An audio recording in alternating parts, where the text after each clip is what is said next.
In the early 90s, Riverside's women became the target of a sadistic killer. We had bodies all over the county. We were on this thing at 24/7. His victims subjected to a twisted form of brutality. He had taken the breast that he had cut off and tossed it maybe 30, 40 feet away. As his confidence grew, he wanted to be in power. He wanted to be in authority. He wanted to be in control. The body count rose. We had to catch him. He wasn't going to stop. Once you get the taste of blood like that and you're a serial murderer, you're going to continue doing it. But what was the root of his inner fury? He would turn around, look at me, and it's like, oh, God, you know, now I'm going to get it. And was he born to kill?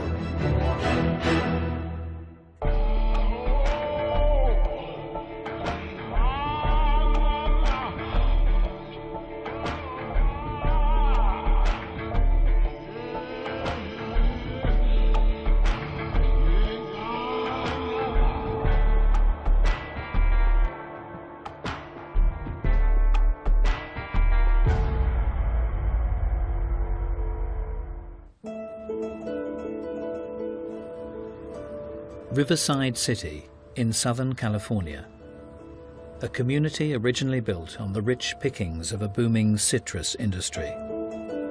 By the 1990s, the farming fortunes had faded away, but a shift to light industry had revitalized the local economy, ensuring the sun-drenched community was still firmly on the map. Riverside was very much considered a suburb of the Los Angeles area. We were about 50 miles east of Los Angeles in Orange County, and it was a very quiet community. People loved it. It was very social, very friendly. It reminded me a lot of southern communities. Although crime figures were generally low, one area did not live up to the city's clean-cut reputation. This was quite the boulevard in the day where everybody hung out. Former detective Christine Kears recalls Riverside's notorious crime hotspot. University Avenue was, I would say, a cluttered street, disheveled, drug dealers, gang members, prostitutes. After dark, you didn't want to drive down there if you were a normal citizen. From the freeway up, the girls would hang out and the Johns would pick them up. They were drug users, they had families to support, so they would go out and work the streets, getting money, turning tricks, getting their heroin, and taking care of their families. Although Detective Kears was used to the daily challenges thrown up by the streets, a call to a factory complex in December 1991 would reveal a crime of an altogether different nature. The middle section of this trash bin holder was open.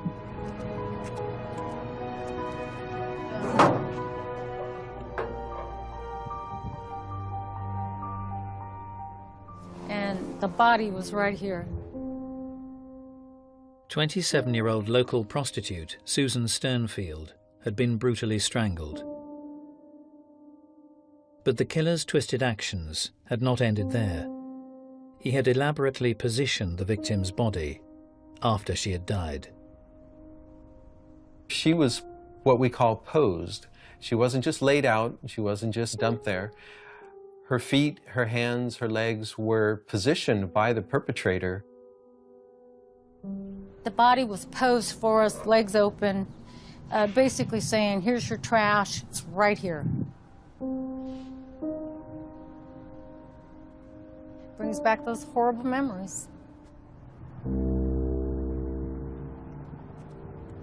But the bizarre nature of the crime had been witnessed before in Riverside.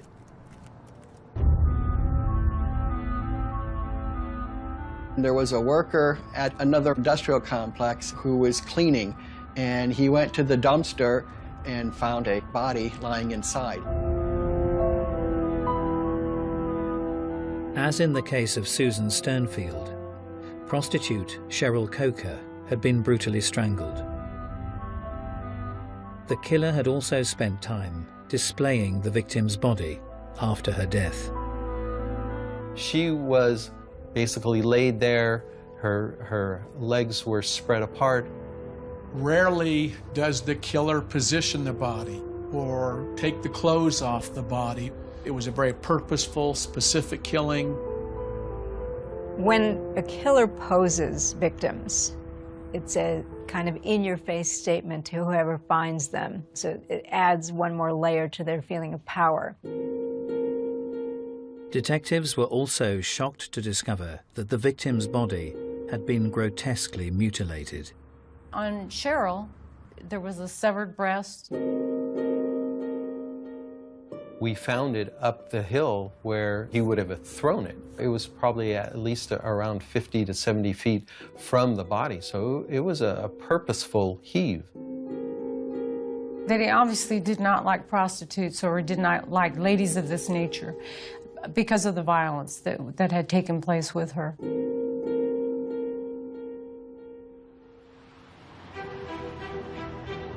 As Detective Kears compared the cases of the two murdered women, she quickly began to fear the worst. I went back and spoke with my superiors and told them that we've got a pattern going here. So where this is going to take us, we'll find out. We were beginning to sense that we had a serial killer in our midst. The Riverside community would remain unaware of the danger lurking amongst them. One such resident was easygoing local Bill Suff.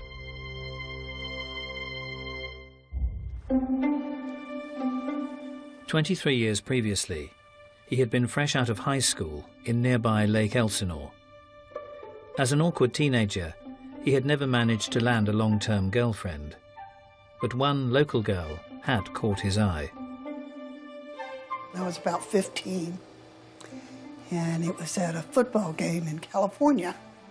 I saw him, and he seemed like a pretty nice guy. He was good looking, and he had a nice smile. He was kind of shy. I gave him my phone number. I said, give me a call. And I really did not expect to hear from him again. Although Bill relocated to Texas for basic military training, he exchanged a number of letters with Terrell. However, some weeks later, a phone call from the new recruit would be met by some shocking news. I did tell him that I wasn't going to be able to see him anymore because I had, been raped and I got pregnant. And he said, no, let's get married. I'll take care of your child. And so December 13th, 1969, we were married.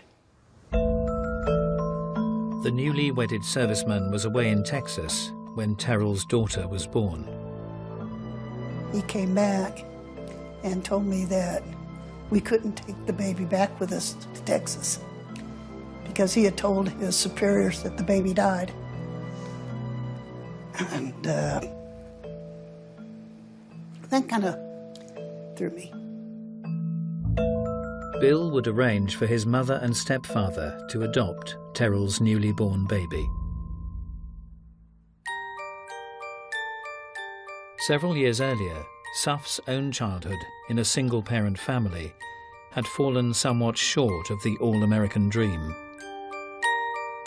Bill Suff grew up with a very dominant, cold, non-loving mother. He was always trying to acquire his mother's approval, and she denied it to him at every turn. His father left when they were young, so conversations about the past, I think he was trying to avoid them. As the eldest of 5 siblings, Suff would take on a leading role in the household. Bill's place in the family was really the substitute patriarch. The other kids got into trouble ranging from killing animals to starting fires, and Bill was always the hero who got them out of trouble. The fact that Suff had to take over a lot of responsibilities when his father left would have affected him in some ways, but I think because of this, he probably found a way of controlling others and controlling his environment. But despite being a dominant force at home, Suff wouldn't stand out at school. He was involved in the high school marching band. He didn't have any disciplinary issues or problems. His grades were pretty average, nothing unusual. But the reserved teenager was evidently not happy with his lot. He was trying to get attention from his different classmates. You know, he was like a non-entity. Most of his friends and acquaintances didn't think of him as certainly the big man on campus. He was desperate for approval and recognition, and he wasn't receiving it from anybody. And it just infuriated him. It created this powerful rage in him to prove his worth, his value, and his power, basically. As Suff continued his studies, no one could have ever imagined the extent to which he would go to make his mark in Riverside County.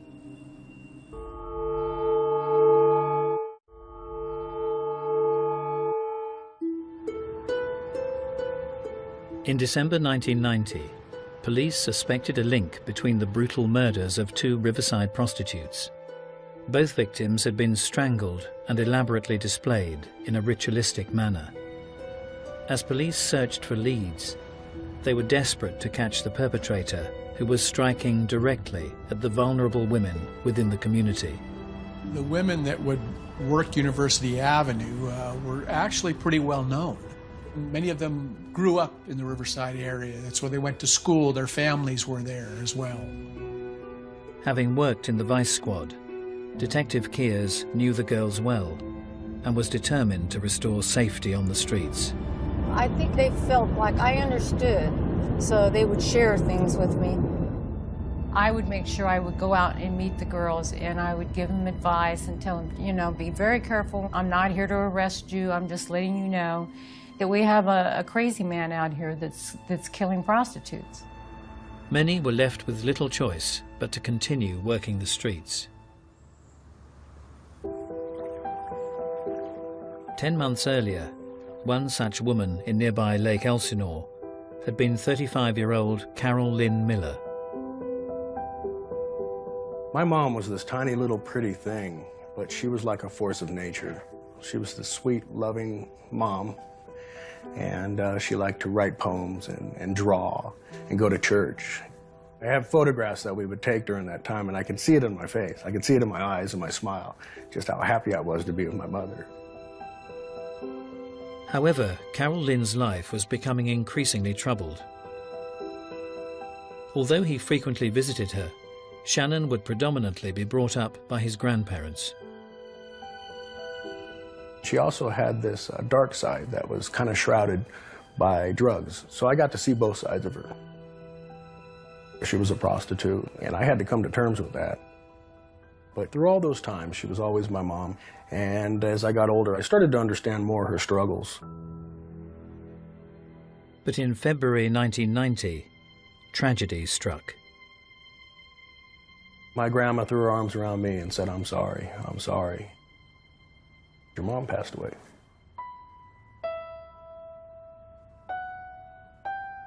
Carol Lynn's body had been discovered in an isolated spot within a citrus grove. Her body had been displayed in a brazen manner after her death, caused by asphyxiation and multiple stab wounds. She had a number of centered stab wounds to her chest. They weren't random, not slashing, just very deliberate. I got hit with a sledgehammer. That's what it felt like to me. My body swelled with emotion. I felt like the world was collapsing in around me. And I went out to my little trailer that I lived in behind Grandma's, and I just laid on the bed, collapsing. Although Carol Lynn's displayed body bore the marks of a brutal attack, an object discovered at the scene revealed a different side to her twisted killer. And there was a partially eaten grapefruit by the body.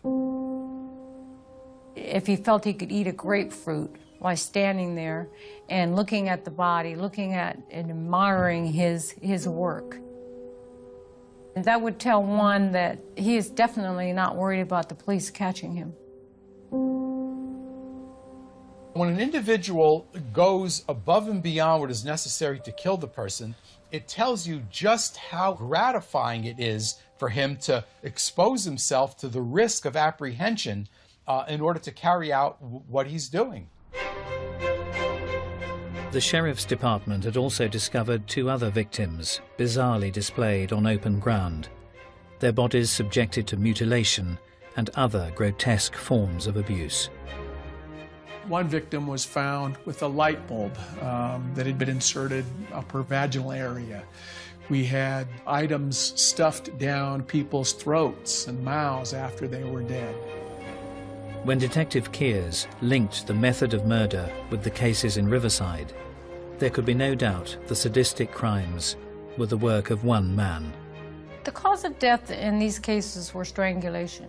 The pressure was so much, it would break the bone here. So it was quite violent. Strangulation for murder is very personal, puts the person very close to the victim and feeling the life force leaving. So that is often about domination and a feeling of power. Despite a lack of witnesses, the brazen killer had left tire marks and carpet fibers at many of the murder scenes, giving investigators an insight into his movements. And so they realized the perpetrator was going back and forth between the county sheriff's department area and the city in the same vehicles, and that they needed to combine resources to finding this person and stopping him. As detectives created a joint task force, Riverside County Warehouse would be called upon to help with logistics. One of the regular stock clerks was local man 40-year-old Bill Suff. He would provide us with all the equipment, all the desks, all the chairs that we needed to create the task force site. As well as carrying out his duties, the diligent employee would also show an interest in the ongoing investigation. He had conversations with our investigators about the homicide victims. Matter of fact, a homicide victim was found one morning when two of the investigators were with Bill, and their pager went off, and Bill made the comment to them, "Oh, did you find another body?" 20 years earlier, Bill Suff had just relocated to Texas to pursue a life in the Air Force. However, his career as an aide in a military hospital hadn't been illustrious. His military career was essentially unremarkable, certainly not glorious. I do not know what kind of discharge he got. One day he's in, the next day he's not. And it would soon become apparent that the newly married Suffs were not headed for wedded bliss. Bill's relationship with Terrell was one of manipulation, control. He didn't like me going to the laundromat alone. He didn't like me going grocery shopping alone. He was the one that was supposed to be in charge of everything. Our sex life was, you know, you're ready when I am. I would lay down and do it and be glad. And Terrell would soon discover more worrying signs from her domineering partner. We had a kitten, and one night he was meowing and meowing and meowing, and Bill told him to shut up. And the cat just meow, meow, meow. And so he had a little BB gun, and he shot him with a BB gun and killed it. And that scared the bejesus out of me. Although the arrival of a baby boy was met with Suff's approval, his enthusiasm didn't last. He was pleased right after the baby was born, but then Billy took up an awful lot of my time. So I couldn't pay total attention to Bill. Terrell would become increasingly disturbed as her husband's behavior towards their son deteriorated. He would smack him on the face. I told him, "You don't do that." And he would kind of turn around, look at me, and it was like, oh God, you know, now I'm going to get it. He had no attachment or no bonding to anybody, including children. It meant nothing to him to beat a child. He doesn't see them as people. He sees them merely as objects, and very similar to the way he saw his wife. They belong to him. They're his possessions. Despite Suff's abusive behavior, the couple would have another child. With Terrell working to make ends meet, Suff would become the stay-at-home dad until tragedy struck in 1973. He called me and said something's wrong with the baby. So I said, I gotta go. When Terrell arrived back at her flat in Fort Worth, she headed straight for the couple's bedroom. Dejanay was laying on the bed, and Bill was saying, there's something wrong, she's not breathing, there's something wrong. And I was like, did you call an ambulance? He says, no. When the emergency services finally arrived on the scene, it would prove too late for the baby girl. They pronounced Dejanay dead. And then I found out that my baby had been so abused. The injuries that the doctors were able to diagnose on Dejanay were extensive, and it indicated chronic physical abuse. Her liver had actually been ruptured by a fist blow to her stomach. He tried to give the impression that he was upset, but I never saw tears. A Texas court would sentence Bill Suff to 70 years in prison for the murder of his 2-month-old daughter.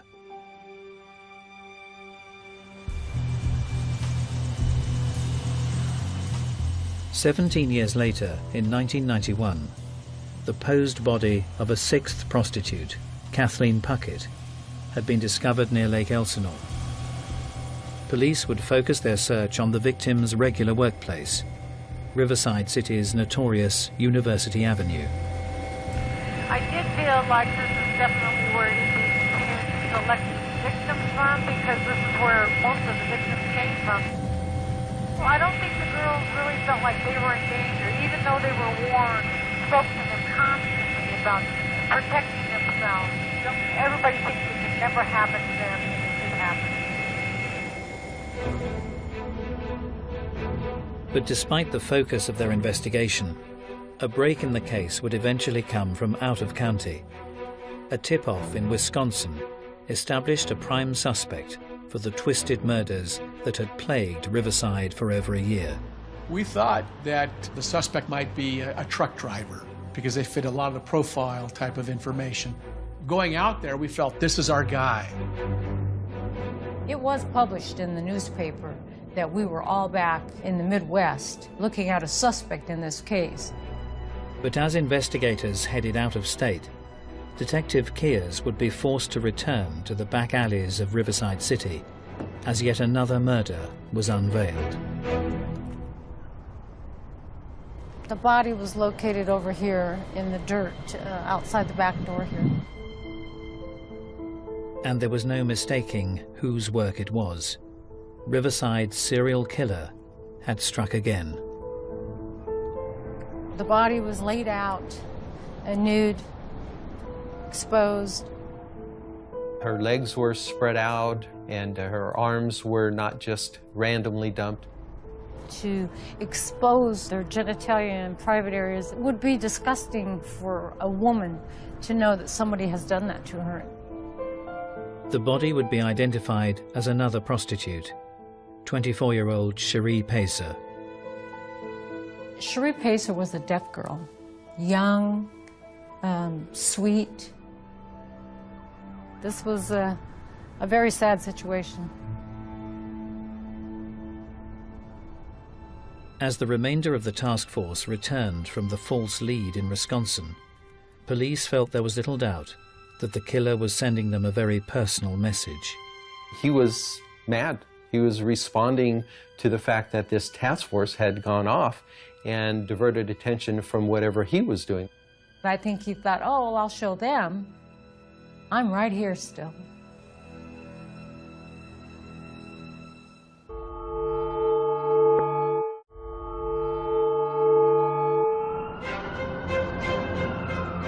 In 1991, Riverside Police and the Sheriff's Department had formed a task force to hunt a prolific ritualistic killer preying on local prostitutes throughout the county.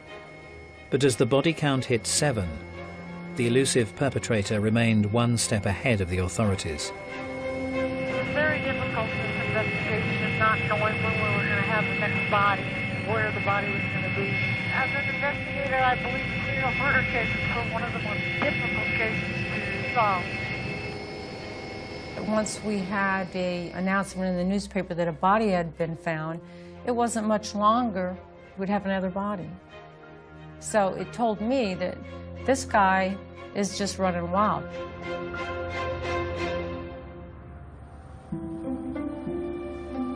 Seven years earlier, in 1984, local man Bill Suff had been paroled in Texas, having served just 10 years for the murder of his baby daughter.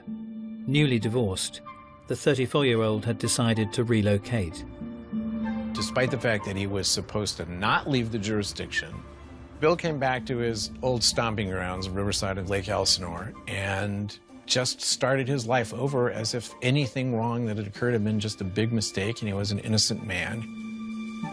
He was very mild-mannered, he was friendly, he was outgoing, he was helping people, he was your next-door neighbor. Bill Suff liked to be known as somebody who was standing up for truth, justice, and the American way. And he was going to be there to protect you, certainly to the extent of being someone who was out watching your back when you weren't watching it. Bill would hold down a variety of jobs in Riverside City and was always keen to get involved in the community. He won the chili cook-off at the county employees' picnic one year. And the county had a rideshare program, so employees would get together and environmentally do the right thing and commute to and from work together. He was the poster boy with his silver van. He was there smiling on the cover, and the headline said, "Take a ride with Bill." In 1990, 40-year-old Suff would marry an 18-year-old supermarket girl. His second wife would soon learn there was a very different side to the happy-go-lucky Bill Suff. He basically was like a boss to her. He just dominated her completely. She was just pushed around and scared off. He wanted you in a position where you would never dare investigate or ask a question or intrude on him in any way. Despite his prior conviction for the murder of his child during his first marriage, Bill would father another baby girl. The problem with adding a child to any Bill Suff relationship is that he's the narcissist, he's the egoist. It's all about him, and it ceases to be when you have a child to take care of. Increasingly absent from home, Suff would focus his attentions on an issue that he insisted was plaguing the area. He would go around telling people that there was a problem with the prostitutes and they needed to clean up the area and get rid of the prostitutes. He would just make raving comments about the prostitutes being a plague upon the city because they're dirty, they carry disease, they discourage other business. But despite his campaign to have the working girls removed from the streets, Suff was leading a double life that was at odds with his impassioned rhetoric. In fact, he was partaking of the prostitute services. He was very much two personas in the same body. And all the time, Bill Suff's secret life would remain hidden.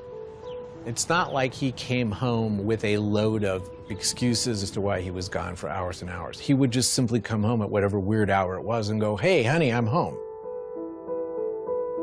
I don't think he wanted to tell anybody about anything of what he was doing or what he was thinking. He had no attachment to adults, to women, to children, to animals, to anything.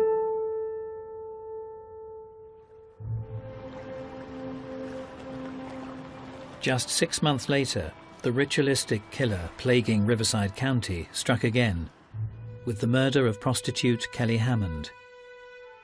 But this time the elusive perpetrator had slipped up. The victim's best friend had witnessed her being picked up in a silver van. She told me that he was a white male, probably in his late 40s, who wore glasses. So now we have a color of vehicle, we have a description of an individual. Now we need to find the individual, we need to find the van, and we can tie it all up. As the task force attempted to close the net around the killer, Bill Suff's nighttime visits to the red light district would remain under the police radar. However, during the day, he would regularly brush shoulders with the law as he handed out police equipment in a county warehouse. Bill really enjoyed this role because he got to be seen as the boss of the warehouse. They knew he was not the boss, but whenever they wanted anything, they had to go see Bill. Bill was simultaneously a popular, okay guy, and yet for other people, he was that guy who seemed to make you a little bit uncomfortable, but you didn't know why. Although Bill wasn't employed by the police force, he would take a keen interest in law enforcement in his spare time. His apartment complex, he always would like to view himself as the protector, as a security guard type of individual. He'd have a jacket that almost looked semi-official. If people saw him in an odd place, they wouldn't think, oh, what's he doing there? It's like, oh, that's Bill. He's supposed to be in that odd place.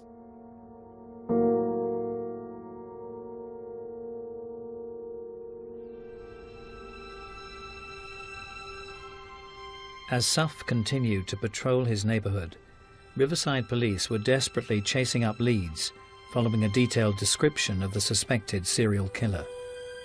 However, Detective Kears was about to experience another unexpected turn to the horrific case.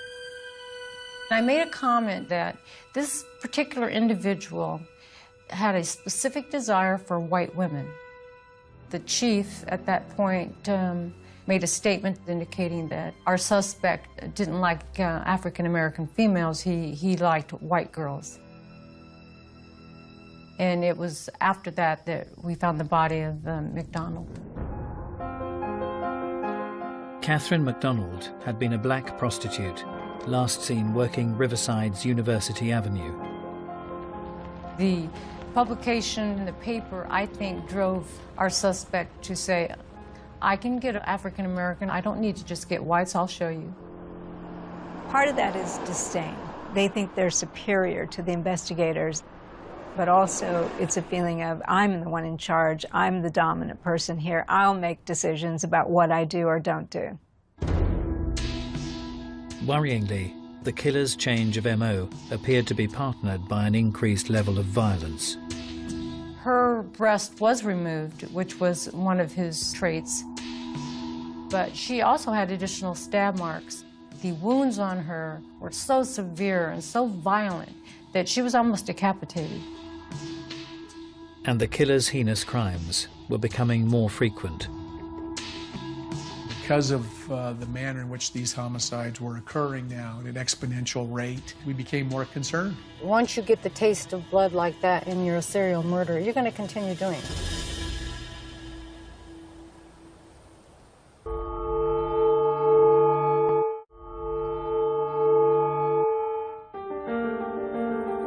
In 1991, a Riverside task force finally had the description of a man suspected of murdering at least 11 innocent women. But as police tried to close the net around the elusive killer, the hunt was becoming increasingly desperate. We had to catch him. We had no choice. He wasn't going to stop, obviously. Matter of fact, he was expediting his rate of kill. We had bodies all over the county. We were on this thing 24/7. As they continued to be targeted, Detective Kears would stay close to the working girls on the street.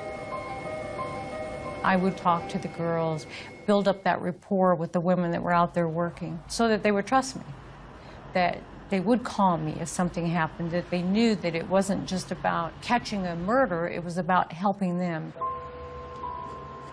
The detective had built up a particularly close relationship with 39-year-old Eleanor Cazares.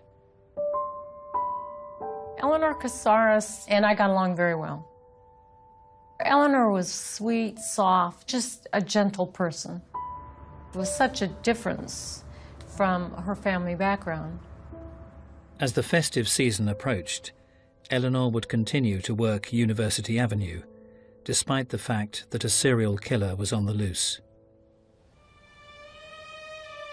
Just 2 days before Christmas, he would strike again. As usual, police would discover a meticulously posed body when they attended the murder scene in a suburb of Riverside City.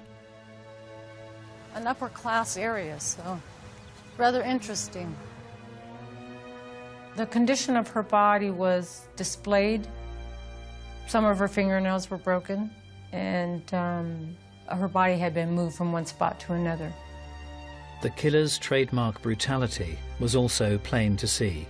The victim had been horrifically mutilated, her breast cut off and thrown away from the corpse. I wanted to move the hair off of her face so I could see who it was. And that's when I moved the hair, and it was Eleanor.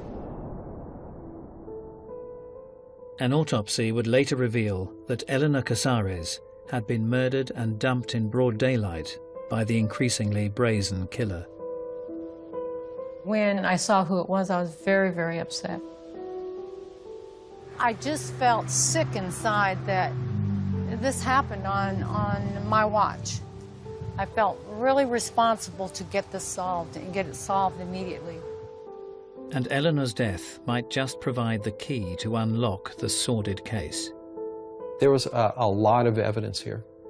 I was able to determine that the perpetrator had actually backed up into the place where he stopped. I was able to tell the investigators exactly what tires that we were looking for. Unusually, none of the tires on the killer's vehicle were of the same make. How many people drive around with 4 different types of tires on their vehicle? That's very unique and unusual to begin with.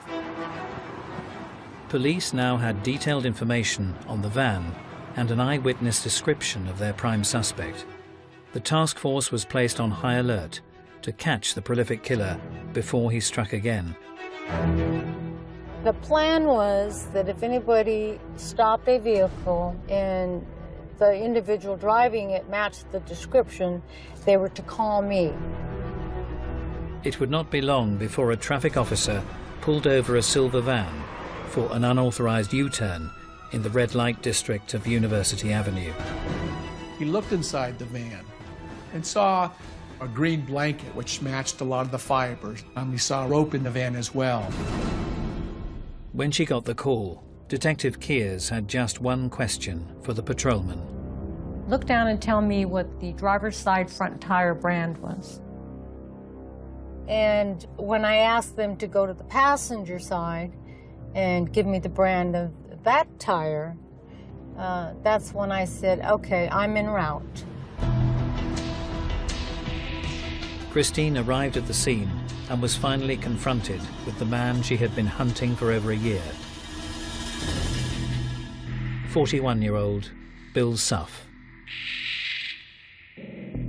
I looked at him and I was rather shocked that he was so plain looking. Very calm, spoke very softly. Didn't look like somebody that could commit the atrocious acts. At that point in time, he was arrested and brought to the station. My family was contacted by a detective, and they said, we got him. And there was a huge ripple of relief that went through my family. And for every family that was involved in that case. But despite his arrest, Suff remained unperturbed until Detective Kears steered the questioning to the recent murder of Eleanor Casares. I leaned forward to him and I said to him, you were in the orange groves. His attitude then did a complete change, a 180.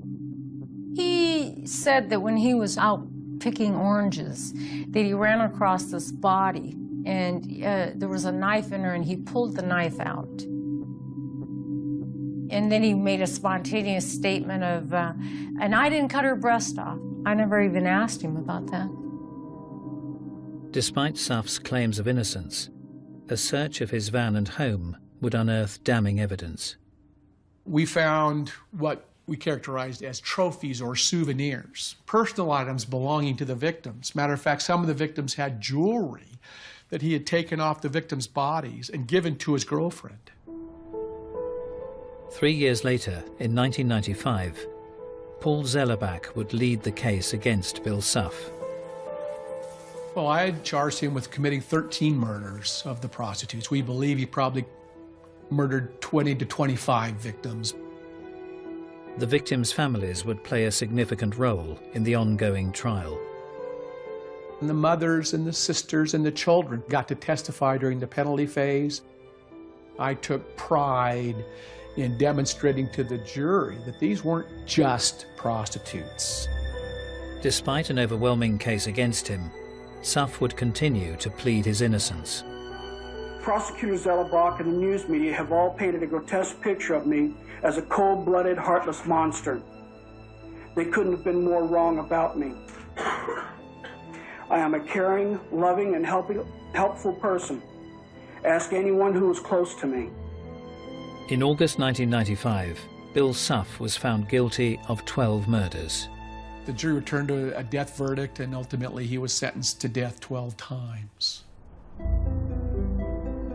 Although the brutal killer was safely off the streets, many were left wondering why he had waged his vengeful campaign against Riverside's working women. He was bitter, very bitter, and a lot of that was towards women. I had a domineering mother. Your wife leaves you in prison, divorces you. Women are always doing something wrong to you. In his mind, the prostitutes would represent just the lowest of all possible females. At the same time, because he can pay them and tell them what to do, they're also objects to be controlled. But were Bill Suff's brutal actions the inevitable result of the troubled path he trod? Or was he born to kill? It's hard for me to say someone was really a born killer, but he certainly had a lot of predisposition. I think he was born with this tendency to violence and cruelty, and he actually had that within him. But so do a lot of people, and they don't act on it, and they never do anything with it. Something triggered his actions that allowed all the past upbringings and challenges to surface. Maybe our marriage breaking up might have sparked it. Killing Dejanay might have sparked a little fire, and then it had 10 years to burn in prison in Texas.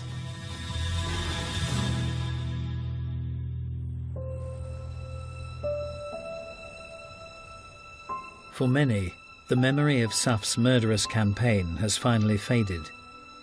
But some will never forget the vulnerable women who lost their lives. When I reflect on my mom and remember her memories, I smile. I don't really dwell on a lot of that negativity. My life now, I try to live with honor, be trustworthy, and set a good example. And that honors her memory, because I'm her son.